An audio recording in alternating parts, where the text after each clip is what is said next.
I would begin to have dates in LA, and then I found out she was suddenly dating Donald Trump.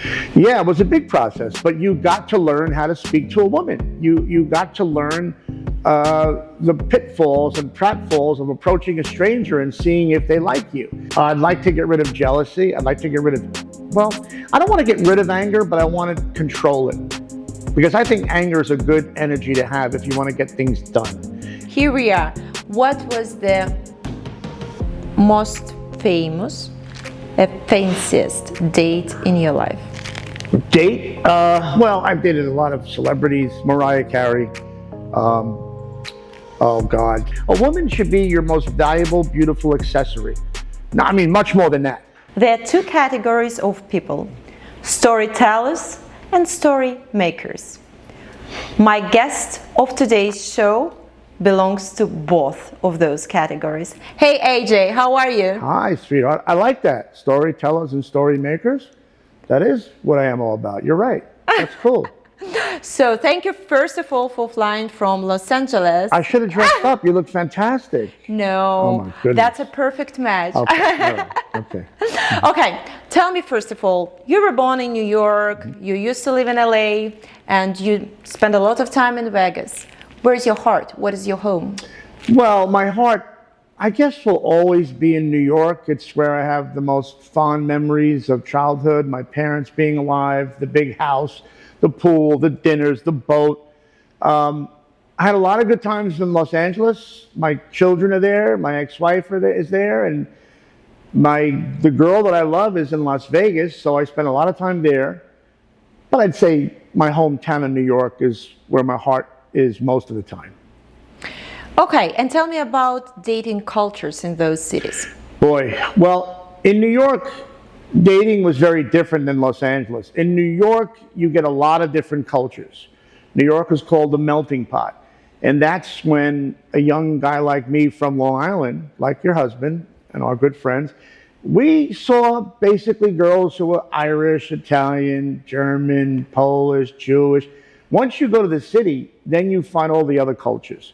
Girls from Australia, girls from Egypt, girls from Morocco, girls from Africa. It's very different. But back in the 90s when I was dating in New York, everybody got along. It was a wonderful feeling to go to a restaurant and be with so many different ethnicities and nationalities. Nobody got upset or hurt. Everybody's feelings were different.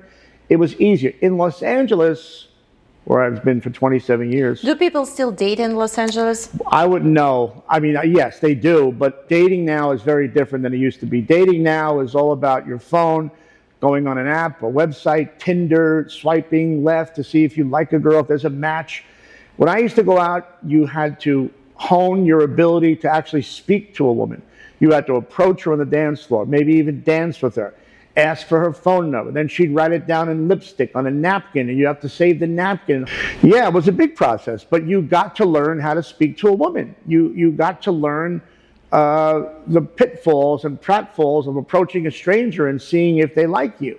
And when you got home, you put the number down and you called her probably a day later, then you dated her. Nowadays, it's a simple process. You have your phone, you have your phone, you look at each other, you change numbers, send a penis pic. A lot of boys do that nowadays. A lot of girls send pics of their breasts. I mean, it's just a different world. I wouldn't know how to exist in that world. It's very shallow to me. So, you know, my husband says that he dated 3 women in this world, and I comment that, like, and 2 of them you're married to. Yeah, I said, that's very nice. And well, my life's very different. My life is what very is different. the rest? What about the rest of the women? He said that was experience. So tell me, how many nationalities did you date? Oh my God.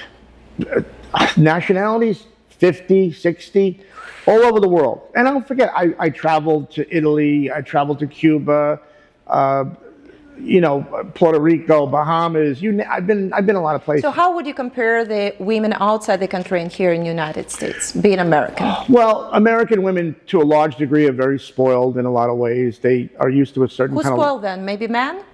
Maybe their parents, if they grew up with some kind of wealth or influence. It's not their fault. But sometimes a man can spoil a woman, of course, and some women deserve to be spoiled. But when you run into them, it's a little bit more difficult to date them. Other cultures don't put such an emphasis on money and how does my husband make his money, and I want to go here, I want this kind of car. It's different outside of America. But if you have the means to get your girl a beautiful car and a beautiful home, by all means do it. I mean, if that makes you happy, go right ahead. So you yourself are expecting a little bit more gratitude from a woman. Yeah, I'm traditional in the sense that I like the man to be the person that sweeps the girl off her feet and makes her feel secure. Now, I've had problems doing that with some women. I've not been the best boyfriend or husband to some women, but I certainly tried, but sometimes you try and you fall short. Looking for daily inspiration? Open Gemini near me. Find out what the stars have prepared just for you. Start your day with the right mindset and energy. Looking to find inner balance? Gemini near me. Learn to love yourself. Okay, so you know what they say? They say that woman's love can be checked when man has nothing. Man's love can be checked when man has everything. You had ups and downs in your life. So tell me, is there at least one woman in the world when your heart belonged to her, no matter what, always, in all periods of life?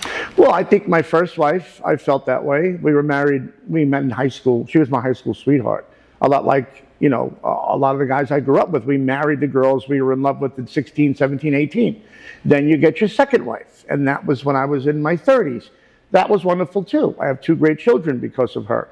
But, I think Are you focused on having the third one? I would love to be married again. Sure. I think I know who it is, but it depends if we're getting along or not getting along. Right now, we're kind of in an impasse. But I certainly was, when I started to date her 4 years ago, I could see marriage with her right away. But I've got to do some things. I have to divorce my wife. I have to get some things in order before we can feel comfortable moving forward. If we're even still together, it's a weird situation. But my heart was completely with her as much as it was with my wives. Absolutely. You know, they say you have to be married forever, ever, especially when you do it for the third time. Listen, So I'm running out of time. If I get another 15 years out of this life, 20 years, then yeah, I'd love to spend it with the woman I love. Have many more. That's I what hope I wish so. you to. Well, you would know with the numerology and the astrology. You know how I'm doing. We get there, believe me, we get there very soon. Okay, so your life path number is 8, which is associated with ambition, power, and material success. What was your dream when you were a kid? Honestly, little AJ. Little AJ's dream was really, I was surrounded by love. I was surrounded by family who let me be myself. And I really just wanted to be known. Whether it came from writing or acting or whatever, I love to have people watch me work. It sounds so ridiculous, but I love that feeling. I got stories to tell. I like to be on camera. I like to perform, so to speak. I love being in movies. I love having my own TV shows. I like that when you get back from the audience, it fills me up. I like having my podcast audience. I'm in touch with my listeners all day. You know how that is. We talk all day to our people because that's what we do. I depend on them and they depend on me, and I love it. So I just wanted to be known, and I did it. Now, I didn't put myself in the position where I wanted to make some kind of money. I wanted to be a millionaire. I didn't think that way. I just wanted to be known, and then once I was known, I figured I'll figure something out by then. So I got known. I have an audience, and I guess that's what I wanted. I mean, again, I'm 62. I have had ups and downs, but I still get that good feeling because people want to listen to me, not look at me so much. I'm not young anymore, but listen to me. I like people listening to me. I think it goes deeper in your soul when you listen rather than watch. You know that I hang out in cigar lounges a lot as my husband is big on cigars. Yes, I've seen it. It's his passion. So Winston Churchill, who did smoke cigars a lot as well, he always said the main thing in life is to shine. So I think it's nothing to be shy about, that you want to be a star, and you are. Thank and you. Because you can cover bigger quantity of people and deliver your light to them. Yeah. I think, people say God gives you gifts, and I think that's very true. And I think he gave me the gift to be able to write and communicate. And I think it's a shame when you don't take God's gift and use it. If you don't use it, it doesn't make him feel good. So you've got to use the gift he gave you and hone it and be good at it. And to me, that's real success, whether it makes you millions or you just live. But you feel good about yourself every night going to bed, and you want to work the next morning because you love what you do. Absolutely. There is such a brand, fear of God, and I don't believe that you should be scared of God, well, his kids. I'm not but afraid. the only fear I have, if I don't unfold, don't disclose, don't introduce my gift to the world, that I will suffer from, and other people missing it as well, and God especially, because that's what we are doing on this planet. Yeah. We serve him. I believe so, yeah. Okay, your main number in persona or social mask, they are all about being a great father and very caring personality. Okay. And I know, so working with you on podcasting as well. So tell me, who are your kids? Who is God. your like people you care about very much? I'll start crying. My children are the most important thing in my life, obviously. My son is 16, Rocco. Roxy is 20. They're the lights of my life. I had them in my 40s, so I started late. You can see I'm getting emotional because they mean the world to me. I love it. They mean the world is to the me. most important part. But you know, the people that are left in my life, a lot of people are gone. Parents are gone. My sister Rosalie, her husband Jack, my nephew Joey, his wife, and their 2 little children. Those are the people, and my girlfriend in Las Vegas. Whatever she is, I love those people with all my heart. They mean the world. I only care about what they think. I really don't care. And of course, Kenny, you, Agavino, there's a small group of people that I still love and care what they think about me. It's funny, when I'm here around your husband and around Mike, our mutual friend, I still take on the role as I had in high school or junior high school. I still allow Kenny to be the bigger person, the boss type person. I was always like that. Mike I didn't too. know he was that. No, he wasn't. He wasn't, but I always felt Kenny deserved more respect than other friends. And as he's grown and become more successful, he's earned it. So when I meet him and Mike, I fall right back into the person I was, that kid I was in the schoolyard, where I don't mind being the third wheel. Like, I just know that there's Kenny, there's Mike, there's me. I'm the clown. I'm the guy that does crazy things, and they have to calm me down. Sometimes I need help. It's still that kind of a role. Same thing it was in high school. It's strange, but it's beautiful. I think that's the most point in life when you do your professional follow your mission is to become number one in that niche. And I think all of you, 3 of you, accomplished that in your own. Yeah, I think you're right. I think you're right. I have a huge respect for those guys. And yeah, I guess you're right. I guess we all became who we kind of wanted to become. Whatever that means, it is what it is. We all made it to what we wanted in our heads. You know why you're so sensitive and touchy? Because your examinator in numerology is emotions, number 18. 20. So you were born in 1962, which makes 18 in total. Tell me, please, which emotion would you like to get rid of? Not emotion, maybe threat, or like your characteristic, and what things and features you're proud about? I think my generosity is a good feature, a good quality. I think my humor is a good quality. The fact that I care. Absolutely, yes. The fact that I care about people. I'm a good listener. I'd like to get rid of jealousy. I'd like to get rid of, well, I don't want to get rid of anger, but I want to control it. Because I think anger is a good energy to have if you want to get things done. Anger, you don't have to feed it. It doesn't sleep. But if you want to get something done, get good and angry. Your husband told me in the car today about a girl that unfortunately had to be fired at his job. And he told me about a conversation he had with her in which he got angry. He didn't know he was going to get angry, but he did. And he got through to her what he had to get through to her. So I think anger is good, just controlled anger. Can't take disrespect. That's a good one too. No, I don't like disrespect at all. That runs deep in my culture. It runs deep in men. I don't want to be disrespected, and especially not disrespected by women. I don't like that. Which part of women or which their feature would turn you off immediately, like a red flag?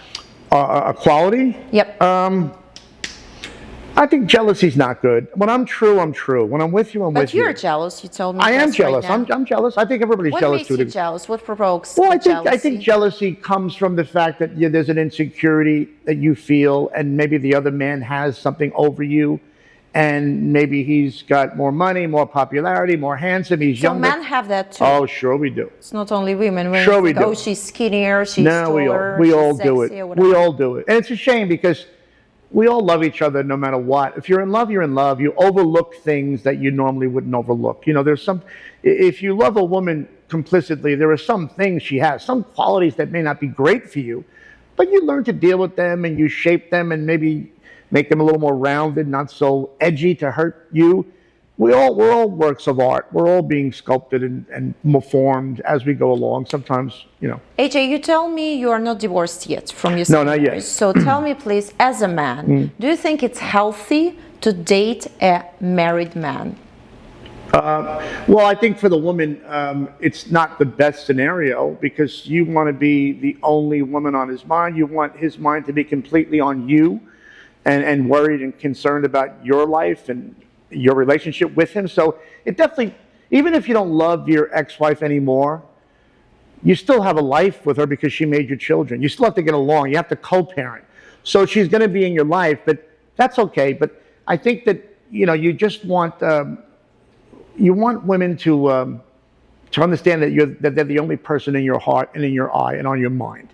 I think we all want that. So if there's a divorce not completed in a timely fashion, of course, a girlfriend's going to be upset. And I think she has a right to be upset.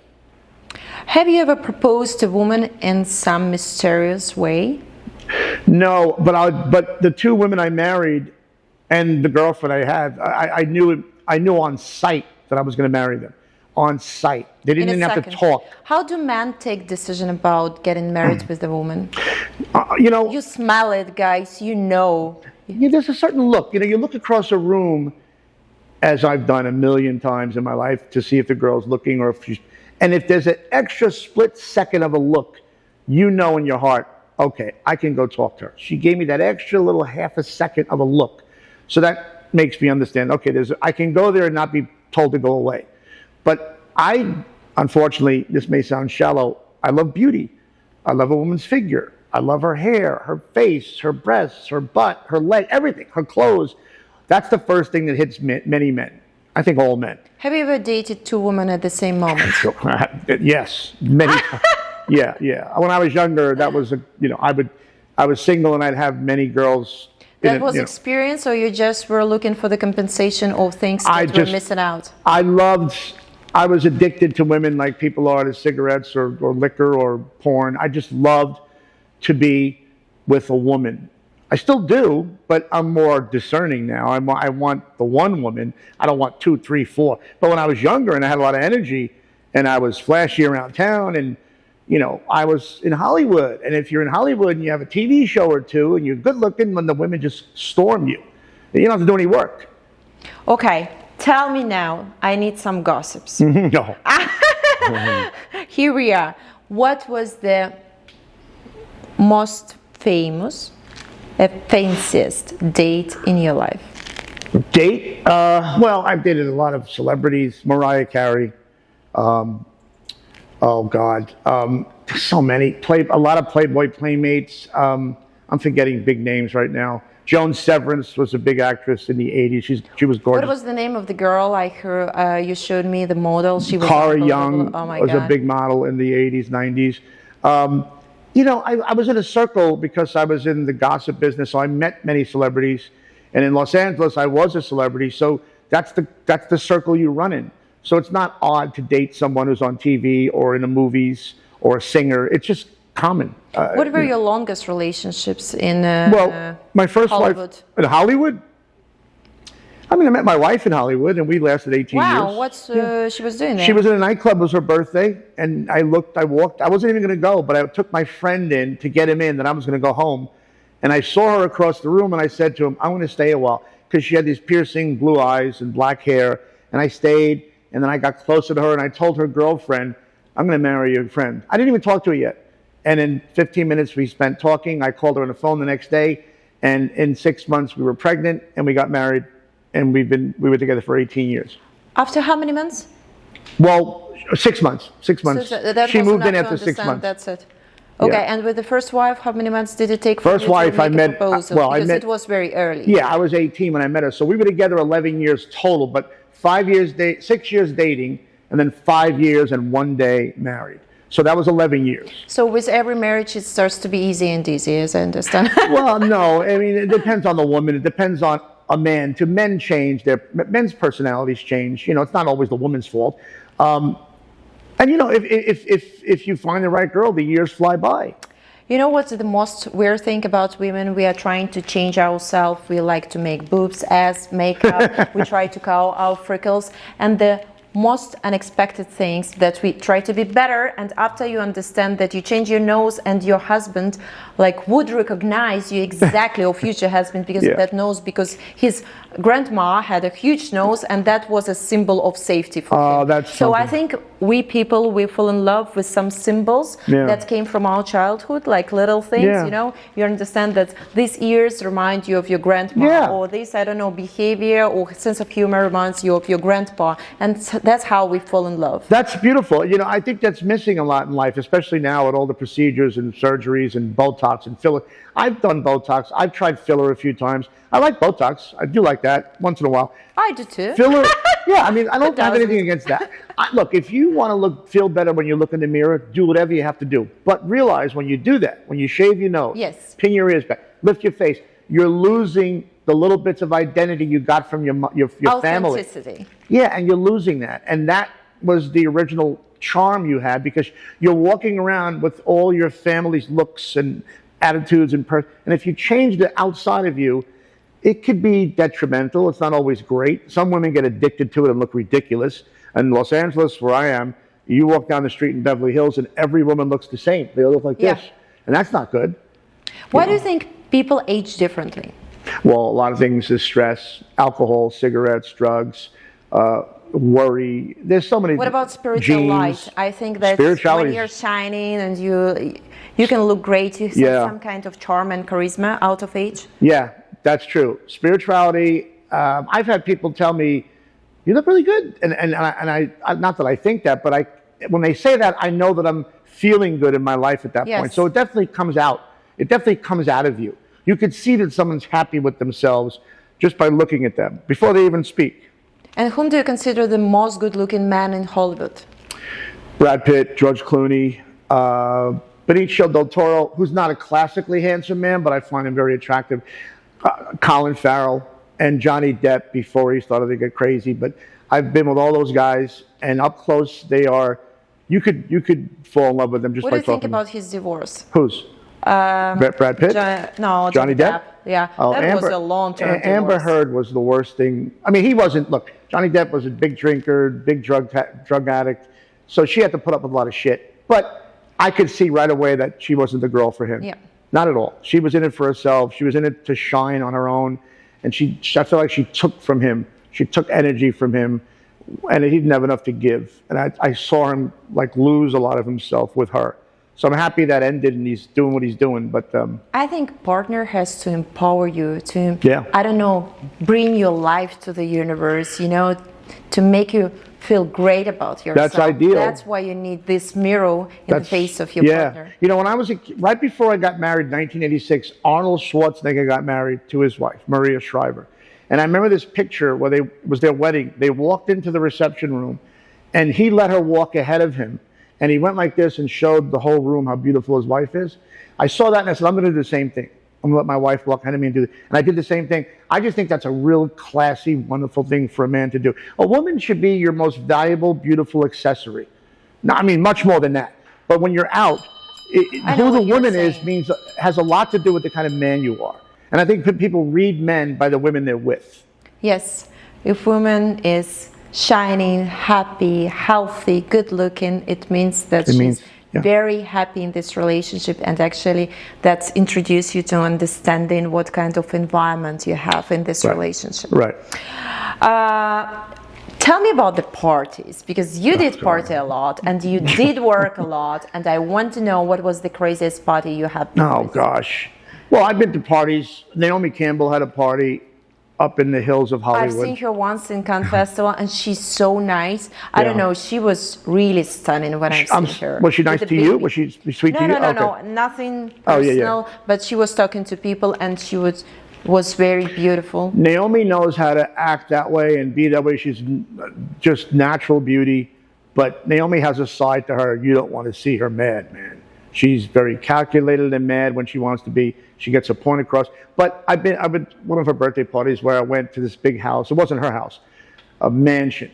And there was lions in a cage on the lawn. They had, elephants in a cage. And they brought all these wild animals in the home. And in this big wall, there was just a big projection of Naomi in all her different modeling and catwalks and clothes. It was 24/7 Naomi all over the walls and the wild animals outside. That was crazy. There's always drugs. There's always sex. It's not even like you expect it. You expect it. Drugs especially. Let me tell you, I used to live in LA a little bit. Let's call it a trip. And I have to tell you, I was only on one party that was very short for me. As soon as I crossed the house, and I didn't know even the person who is organizer, so I was friend of a friend. Right. And they asked me, would you like to try some drugs? I said, what? Like, really? Like, it's still, I don't know, it's still cool? I don't even consider it to be modern anymore. I don't know. It's some like old style thing. I said, no, thank you. So I stayed a little bit. I understood it's not for me. Good. So I don't think I missed something in LA. You didn't miss a thing. Probably stay healthier. You did so much better by walking away. Absolutely not. I didn't walk away. I walked toward it. And you're better that you walked away. But you know what? I know that you had a huge career, and I know that, like, even your horoscope, you says that people who are born in June, that you are, they love gossips. That could be a good and bad side of that. That's funny. Tell me, please, about your scandal show in New York.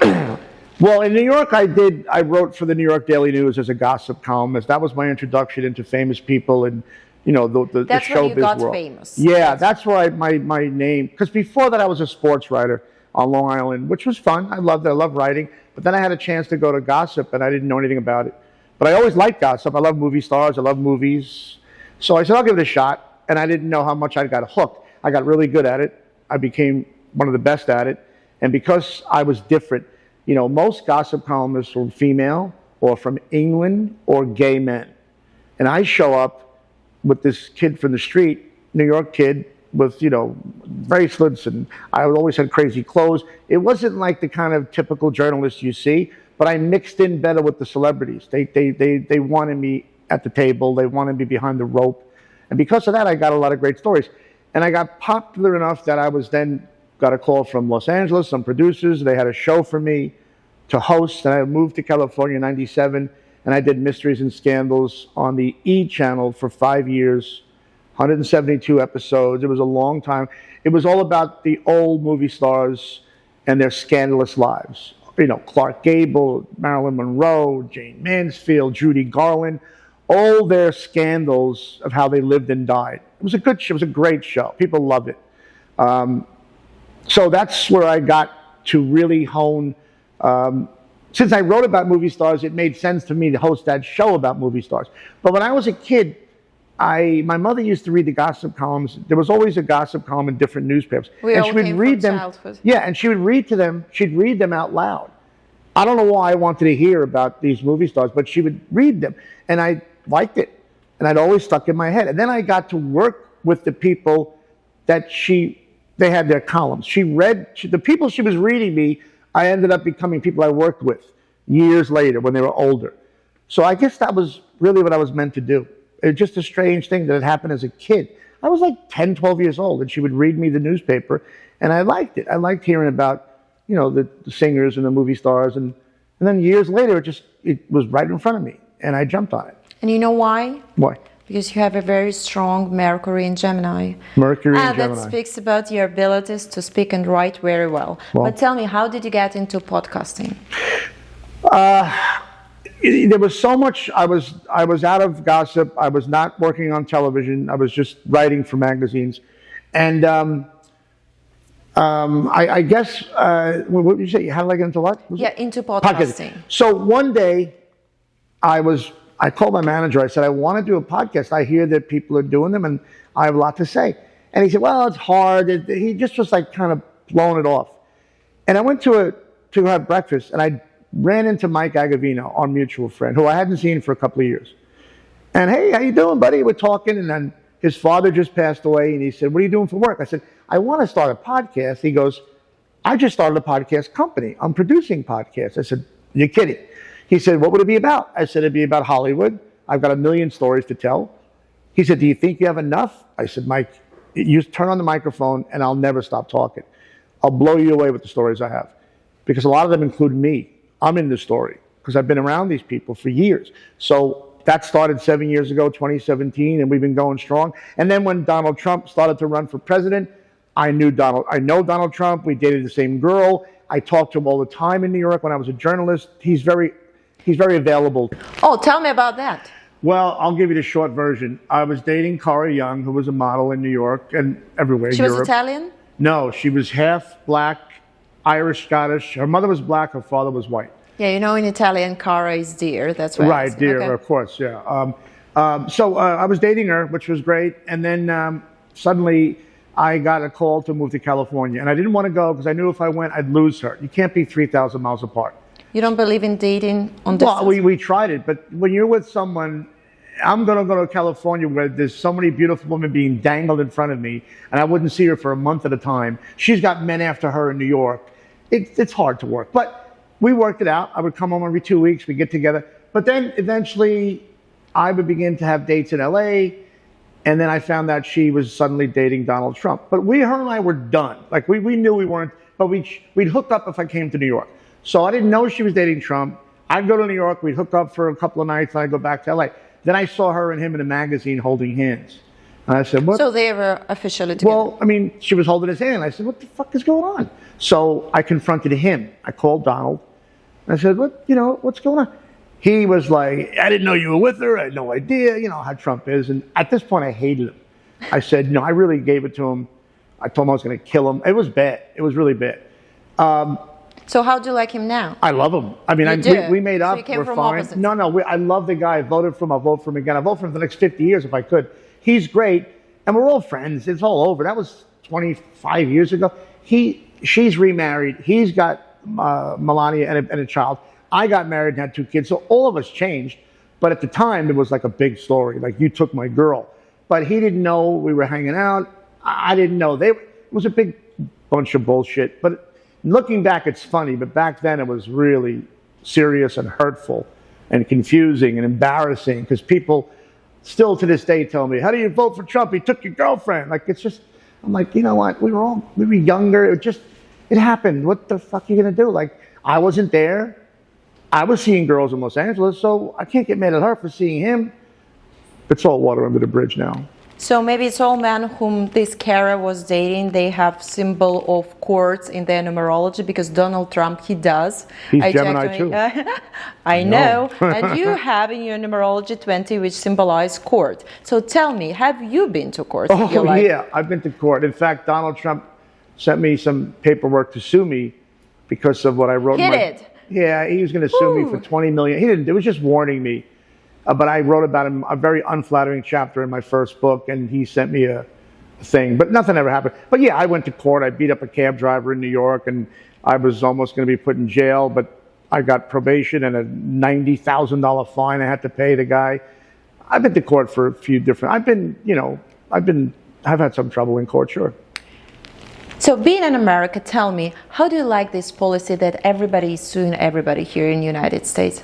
No, it's just bullshit. I don't like lawsuits. I hate that that's what it's come down to. I think if we just talk to each other and get to the point of the matter, the heart of the matter, a lot of these things can be figured out. But I think once people get big and powerful, they pay these lawyers anyhow on retainer. Why not use them? Why not, in Trump's case, why not have his lawyer work up some papers and just shoot them in the mail to me and scare me? He's paying them anyhow. I understand. When you get rich and powerful, you don't want to get your fingers dirty with people way beneath you. You send them a letter saying you're going to be sued. But was America the same way 50 years ago?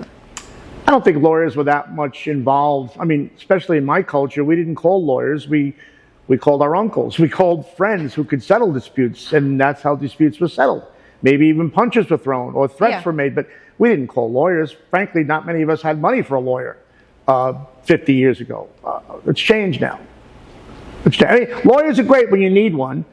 You need the best. But when they enter your life over some problematic bullshit, then it's a pain in the ass. Okay, coming back to love. You have Venus in Cancer that is very sensitive, touchy, and you love to love. So tell me, who is considered to be love of your life besides Love of first my wife life? we talk about? Oh my God. I guess it's the last one, Andrea. I mean, I can't look back 20 years ago and think that was the love of my life. Every girl had a position in my life and a space in my life.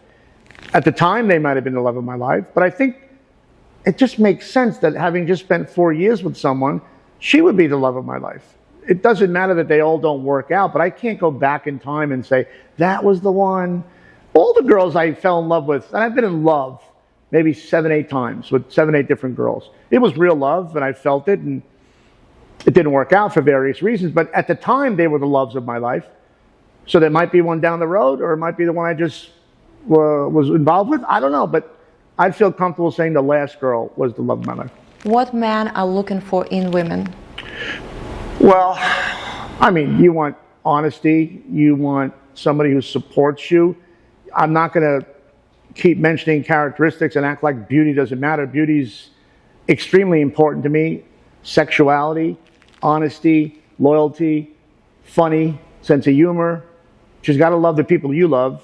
If you find a woman who doesn't... Hang out in cigar lounges like I... Yeah, listen, that's perfect. You know, when I was first married, we all played stickball on my front yard. Kenny was there.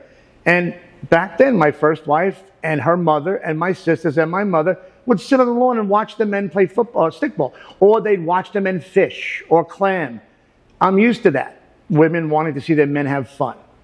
It's not quite the same as much anymore. I mean, the circle's much smaller now, but I think things are different now. But back then, it was certainly great to have women support what you did and find joy in watching you be happy. So I checked on your karma task from astrological and numerological point of view, and being Gemini, your karma task is to embrace the qualities of Leo. So what does it mean to be shining, to be on the stage, to be generous, that you are? Pretty much. And tell me, what is your dream right now? We spoke about your kid's dream, but what's your nowadays dream? What you didn't accomplish in your life yet? Honestly, it might sound ridiculous. There's still things I want to do. I want to write another book or two. I'd like to be in a movie or two again. Have you published a book already? Yeah, I've written 2 books. So tell me about that. The first book was called Fame Ain't It a Bitch, which was my tagline for my TV show. And that was really a memoir about me growing up and becoming the gossip columnist and the love affairs I had and what happened before I moved to Los Angeles. It ended where I moved. The second book I wrote about 5 years ago, it was a nonfiction book about a summer in 1974 where my little cousin, who was 10, I was 12, came to live with us because he was gay, and his father, my uncle, didn't know what to do because he already had one gay son, and now his second son was showing signs of being gay. And he called my father, what do I do? He thought, maybe I can give my son to you for the summer. Because my house was loud. It was like a passionate fishing. The men were the men. And maybe you'll change him. That's what people thought. That's nature. That's the way you're born. Yeah, exactly. We didn't know. And of course, when he came, we didn't change him. He changed us. He made us more understanding to his lifestyle and what he was born like. So it's a beautiful story. I wrote the screenplay. A producer has it. Maybe one day it'll be a movie. Other than that, you know, I don't have these big, giant dreams. I'm not thinking about owning a big house or... I love to do what I do. And if God allows me to keep doing what I do at this level, as long as I can get more people behind me, more people to listen to me, get more ears, then I would be completely happy. Yeah, there are things I want to tidy up and clean and fix and move on with, but I like the fact that I wake up every morning and don't dread going somewhere. I've had those jobs. I've had those careers where I fucking dread getting up. You feel like you're following your calling. Yeah, I don't like to work for someone else. I like to work for me. And how many shows do you run right now in podcasting? How many shows have I done? You do right now. I do 10 shows 10 together. shows a week, yeah. I do 5 Fame is a Bitch, but those are the ones you pay for. That's every day. Then I do 2 free Fame is a Bitch, 2 a week.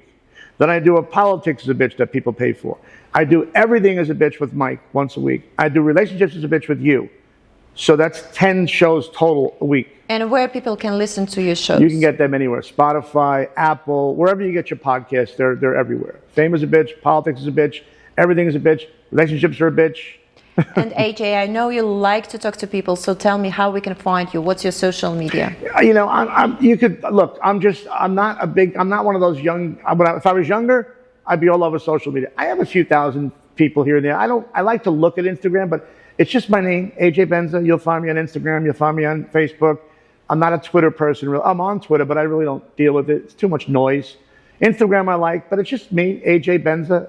Plug that name and you'll find me. Simple. So AJ Benza, I have a last question for you. Sure. That's going to be a secret question, Oh, even no. for me. All right. Because I have this relationship course Cool. that are Gemini and Naomi. You know that my husband and I, we just launched the app. I love the app. Self-Love and Relationship Intelligence app. And here we speak about relationships. So pick up a card and answer my question about love. Any card? relationship. First one. Please. Top no, one? Anyone. Let's mix it up. Okay. I'm going to look like this. I'm not looking. And I should read it? Yeah. I should read it, right? Want me to read it? Yes, please. What's the most bizarre? Oh, this is good. What's the most bizarre place you've ever had a date with your partner? You see? This is especially for you. Bizarre place. Oh my gosh. What was bizarre? I don't like this Frenchy question. You know what? I wouldn't call it a date, but I think that things I've done on dates with girls is pretty interesting. On first dates, let's say, I've taken girls to a gun club to shoot guns. I've taken girls to... That was first and last date? No, it wasn't actually. She enjoyed it. It was different. I actually, you know, I've been to the Playboy Mansion on dates with girls. That's always it used to be a fun time. I've taken girls out to, oh gosh, you know what? I'll tell you something. Not that she was tremendously important in my life, but I love this date I had with a girl in Cuba. Nothing was happening at this point. We were just having fun. There was a language barrier. She was beautiful. It was sweet to know her because in Cuba they have nothing, you know. But yet they have such a deep heart and this thirst for knowledge because they don't get enough. So I took her to a movie because it was the film festival, the Cuban Havana Film Festival. And I went to the movie with her. It was a decent movie. The movie ends and she starts to cry. I said, what's the matter? You okay? I said, come on, let's go outside. She goes, no, because the credits were rolling. She never sees movies. She wanted to see everything, even the credits of the people's names, until the lights went up and the movie was... Where did you find her? Well, I just bumped into her at a party in Cuba. A friend of mine knew her, so I began to see her. I went to Cuba 3 years in a row to see her. I fell for her, but again, it was not like my girlfriend. But I took her to see a girl get that wrapped up about just seeing a movie, Yeah. and then she said something to me. I asked her, "Why are Cuban girls so, you know, it's just you love? I just She love their appreciates joy of life." everything. That's what men are looking for. But you know what she I said think. to me? I said, you couldn't find this on a Hallmark card. She said in broken English, Cuban girls are like the rose, but the rose is bent a little bit. We're not in full bloom. It's almost dying. It was such a hard thing to hear. But when you find a man, then the rose stands back up and blooms beautifully. She said a lot of women in Cuba, the rose is like this. What about these little nails that roses have? The thorns, that's good. The thorns are always good because with every rose there's thorns, but every person, guy or girl, has some bullshit that's going to hurt you now and then. But as a whole, a rose bush is gorgeous. So when you find your right partner, actually, that helps you to wake up, to shine, to come back to life again. Yeah, that's the idea. Let's end up our conversation on this high note. Thank you. And for those who are interested in unknown facts about very well-known people, follow my social media and my YouTube channel, Iryna Wood.